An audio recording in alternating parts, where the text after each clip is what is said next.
every few years, cycling finds itself asking the same uncomfortable question.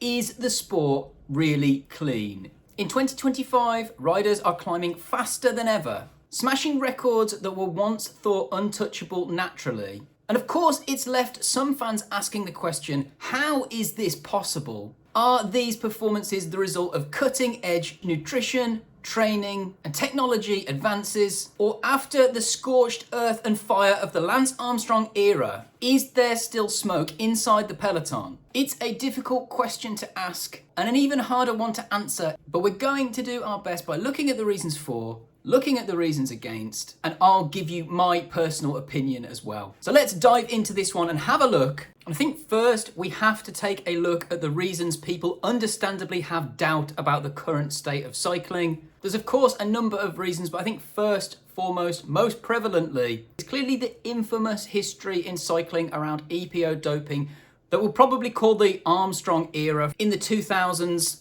It was only 15 to 20 years ago, but it still very much lives large in the memory for cycling fans around the world. And if you were around to see any of it at the time, it felt like a monumental betrayal in trust, which kind of makes it fair enough that cycling fans still have difficulty trusting to this day, especially when we consider that that sort of widespread doping wasn't just Armstrong, it was systemic and endemic across the whole peloton. Add into that things like the Team Sky Jiffy Bag controversy, and cycling certainly got a sketchy and suspicious past. And that has actually been thrown into the spotlight once again in recent weeks, as we saw the very interesting news come out that Team Sky soigneur David Rosman, who was worked with the team from their inception all the way up until this year's Tour de France, had text messages leaked from himself asking German doctor Mark Schmidt, who was sentenced to prison in 2021 as part of Operation Adalas, which ruled that he had orchestrated a multi-sport doping ring, where Rosman asked Schmidt if he still had any of the stuff that Milram used during the races, and if so, could he bring it for the boys? And for those of you that don't know, Milram was a professional cycling team in the 2000s, and one of their riders was convicted of using salbutamol during that period. And interestingly, Rosman was staying in the same hotel as Chris Froome and Bradley Wiggins that night, the day before they put in a powerful performance to put a stranglehold on the 2012 Tour de France. And that's understandably thrown these sort of doping scandals back into the spotlight. But it's not just those historic events that have brought this back into the conversation, because at this year's 2025 Tour de France,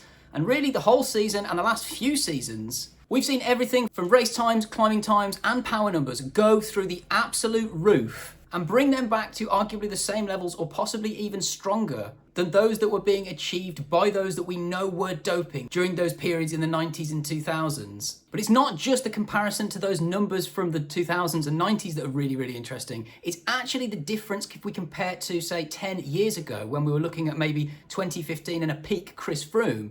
If you were to compare his power numbers and his climbing times to that of what we're seeing today, post-COVID, Chris Froome likely wouldn't even make it into the top 10 of the Tour de France based on this year's numbers. And obviously we don't have the exact power numbers for how people climbed in the 90s and 2000s, but we're using really, really solid estimates from places like lanternrouge.com, the Watt Police guys, Carlis and Naichacha, and we're able to compare the levels of those riders from the past to today. As we can see from these trend lines and these dotted numbers, riders like Pogačar and Vingegaard are so far ahead of people like Chris Froome at his peak, and even starting to pull ahead of the known dopers like Armstrong and Ullrich. And that has really got the conversation going. It's without doubt the question that I get asked most in the comments by people online and in real life. Do we think that these guys are clean, or are they now doping again? Some riders like Pogačar seem to be able to do everything now, whereas it used to be a sort of world for specialists. That's also raised some questions. And on the face of it, these things are certainly suspicion and warranting further questioning and looking into.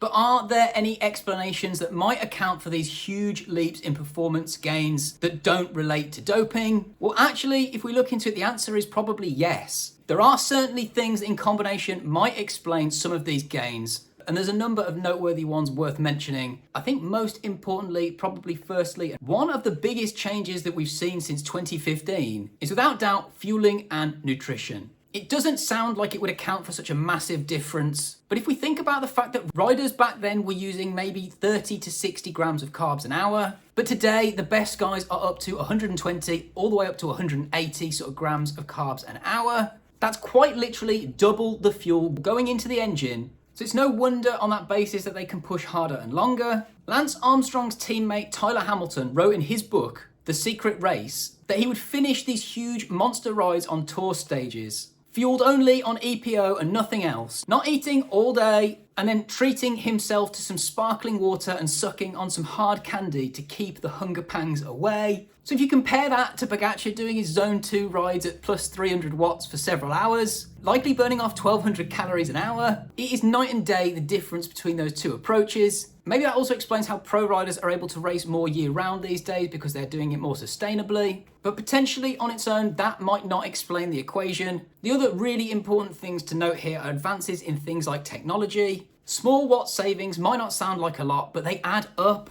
We've had advances in things like wheels, tyres, even clothing, all giving massive aero and rolling resistance benefits as compared to those years ago. If, for example, you were on a climb and you were doing something like 400 watts and you were able to save something around 20 watts, say, in aero and rolling resistance gains, that's like a 5% improvement on what those guys would be doing from back then. That's likely to save you a decent chunk of time over a longer climb.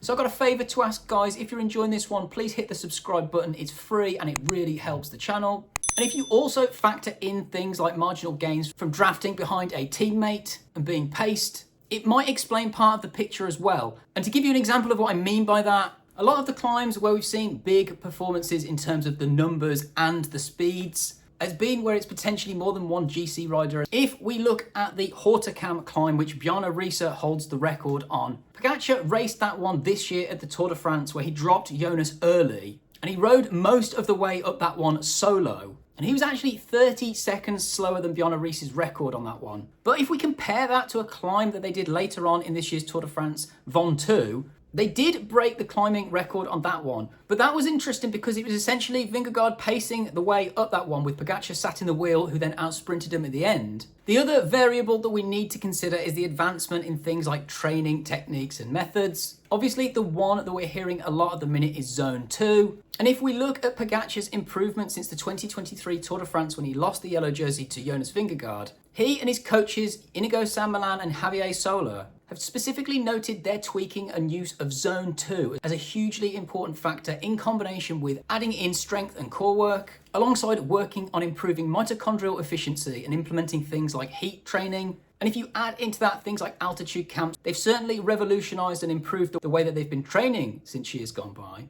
So there's certainly plenty of reasons there that could explain why performance has improved. But I think there's also another factor that I haven't heard many people talk about that we need to consider. And that's what I would like to call the grey zone. We know that teams and riders will always be trying their best to get as many gains and optimal performance as they can inside the rules. But is that as straightforward as it sounds? We've seen that with things like these TUEs from Team Sky in the past, but it would be naive to think that they're not trying to push the envelope where they can by using things that might see a performance benefit but aren't on the banned list. And I'm talking about things like ketones and the now banned carbon monoxide testing. And whilst we might debate the morality of that, it's certainly not illegal or outside the rules. I don't see why riders and teams wouldn't be able to use things that aren't on the banned list yet, personally. But honestly, we don't know what else they could be doing that fits into that category. And so what do I think? What's my take on this question? Well, I think for me, the absence of a failed test doesn't necessarily prove that the sport is clean. We know that from years gone by with things like the Armstrong era. But equally, in my opinion, you can't really call it dirty without any evidence either. I think cycling has to shoulder a really difficult burden because it quite literally can't do anything to prove that it's clean. The lack of any failed tests does not prove that it's clean. The only way we will ever realistically know for certain is if somebody does fail a test. I think that's quite unfortunate for riders like Vingegaard and Pogačar to have to deal with these questions. But also they're just victims of the history of the sport. We have to ask these questions. It's important and healthy to ask these questions. But I think with all those things in consideration, riders like Pogačar and Vingegaard would be crazy to risk it all with the advancements that we've seen in things like the blood passport and testing. And I think that the likely explanation is not just one factor, but a combination of factors that can explain these improvements in performance gains. The fact of the matter is that whilst the fire of the Armstrong era and beyond was raging, there was still plenty of smoke for those of us watching from afar to be able to tell that something wasn't right. And the fact that that isn't there this time around is really telling. If riders like Pogačar and Vingegaard were the only ones doping, it's extremely unlikely that the other teams and riders wouldn't be saying something, even whispering it in the shadows, which again says to me that if it is going on, it's probably widespread and certainly not just one or two riders. But we also have to couple that in with the fact that we do occasionally see suspicious rides. And I'm thinking particularly of something like Mark Padun in 2022. And that kind of highlights the fact that we aren't seeing more widespread smoke across the board.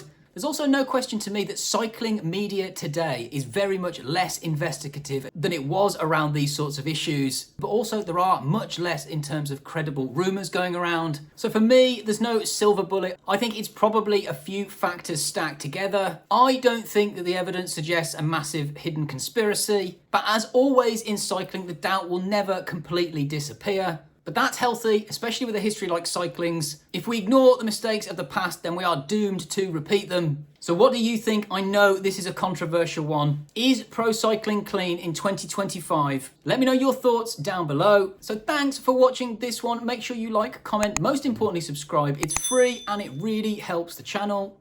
And catch you on the next one.